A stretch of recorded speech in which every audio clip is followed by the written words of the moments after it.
Hey guys, welcome to another episode of the Nihongo Master podcast. I'm your host Azra and I'm thrilled to bring you another fascinating cultural topic today, tattoo taboo. Tattoos have made a mark, pun intended, way back in Japanese history. Would you believe me if I said that it goes as far back as 5000 BC? The primeval tale of Japanese tattoos carved the scene of this art on skin today. From generation to generation, Japanese tattoo artists were taught the ancient skill that shaped the tattoo culture today. Japan has built quite a reputation for itself when it comes to tattoos, on both ends of the stick actually. While people all around the world look up to the unique Japanese tattoo art, the locals aren't exactly fond of them. Despite the negative association, it's undeniable that tattoo is deeply ingrained in Japanese culture. Discover the backstory of this Japanese body art and how it has evolved to this day. Have your ink pens ready as we'll be dropping a few cool new vocabulary words related to all things tattoo. By now, we can safely assume that various aspects of the Japanese culture has rich and long histories. Japanese tattoo is no different.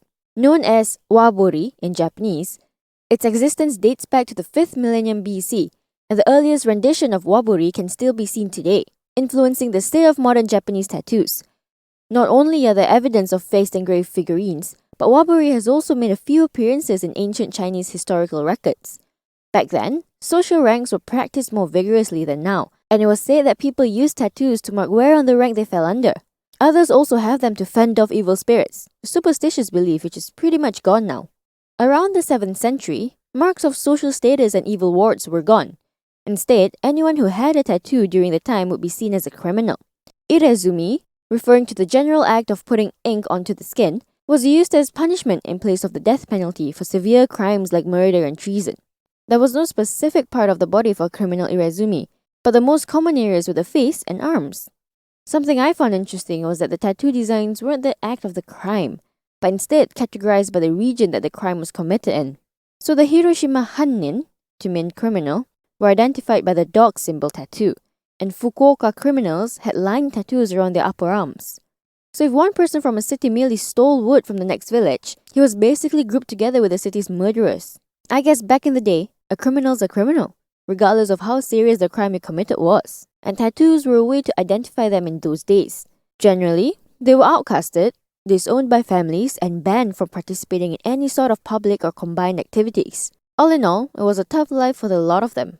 It took centuries before the use of tattoos moved past from being a symbol of crime to a decorative art form. Tattoos were still prohibited at the beginning of the 18th century, but it was also the time woodblock printing was all the rage. More often than not, woodblock prints were created in the ukiyo-e style. If you've listened to episode 10, The Art Culture of Japan, we talked a bit more about this Japanese art.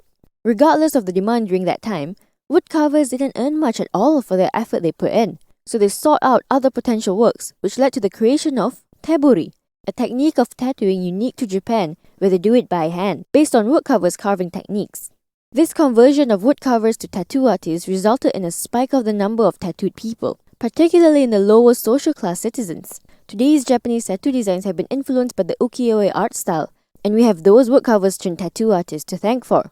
Around the same time, there were loads of movement of lower class citizens to modern-day Tokyo. And guess who were a part of them? Yep, the Yakuza, who consisted of people like gang members and outlaws. A lot of the Yakuza members would be seen with a bunch of tattoos to symbolize courage and loyalty. Because to get a tattoo meant that you have to endure extreme pain and have it forever. Seizing the opportunity of this rising tattoo popularity, criminal outlaws covered up their existing tattoos with decorative ones. To this day, tattoos are still associated with organized crime because of this. Tattoos only reached its peak in the late 18th century, when a Chinese folklore story was translated into Japanese as Suikoden, accompanied by ukiyo-e illustrations. The story narrates the journey of outlaws fighting their corrupted rulers and becoming heroes of the common townspeople. The people of Edo strongly identified themselves with the characters of the narrative, and it became an extremely popular tale among them. There were various artists that illustrated Suikoden with tattoos in their art, but what shook the grounds of Japan was when a woodblock print artist, Utagawa Kuniyoshi, portrayed the popular characters of the story with full-bodied engravings. This revolutionized Japanese tattoos with a newly formed style, known as the horimono, which translates to things that have been engraved. The beginning of the 19th century might as well have been considered as the golden age of horimono, as full-bodied engravings were seen in more than just ukiyo-e art prints. Songs and traditional plays portrayed characters fully tattooed, horimono style. Unfortunately, every good thing has to come to an end, and so did the horimono. While it wasn't completely wiped out, the horimono style suffered a dramatic decline during the Meiji Restoration, when the strict, oppressive regulations were implemented. Here's a quick vocab recap from the history of Japanese tattoos. Wabori, Japanese tattoos. Irezumi, the act of putting ink on skin. Hanin, criminal. Teburi, the technique of tattooing by hand. Horimono, a new style of tattoo to mean things that have been engraved. By the way, if you haven't checked out our official website yet, why not give it a browse? At Nihongo Master, we offer efficient Japanese lessons that are quick, easy, and fun for Japanese language learners of all levels, from beginners to advanced. Our smart tools will assist you in areas where you need a little bit of a push and congratulate you on the ones you've aced. With a community of over 50,000 Japanese students, you're not alone on your learning journey.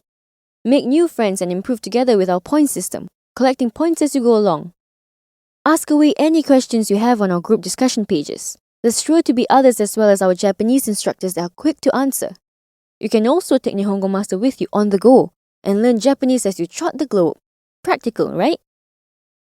It wasn't until the mid-1900s that the ban was lifted and the tattoo scene in Japan started setting down roots again.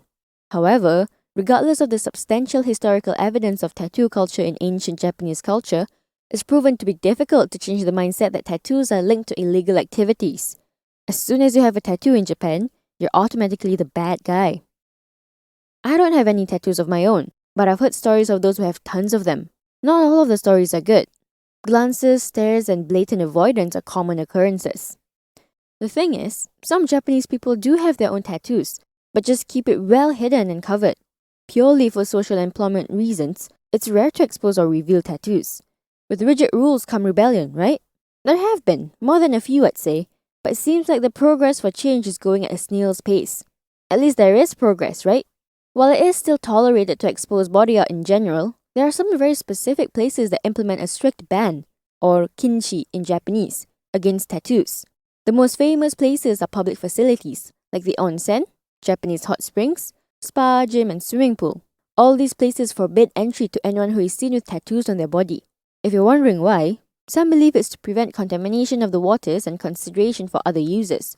Others believe that it's to keep out the yakuzas from onsens. In recent years, with the boom in tourism, more and more tattooed people are visiting Japan and wanting to use local facilities. With the increased demand comes this temporary answer: special facilities just for people with tattoos. A few onsens are also less strict on their rules now, and you can just cover up your tattoo if you want to enter. But despite its relaxed laws on tattoos, there is still a bit of coldness on the matter. From public perception to the difficulties attached to it, tattoo businesses aren't exactly having a walk in the park. Tattoo studios in Japan aren't like the ones in other countries where you'll see them evidently on the street.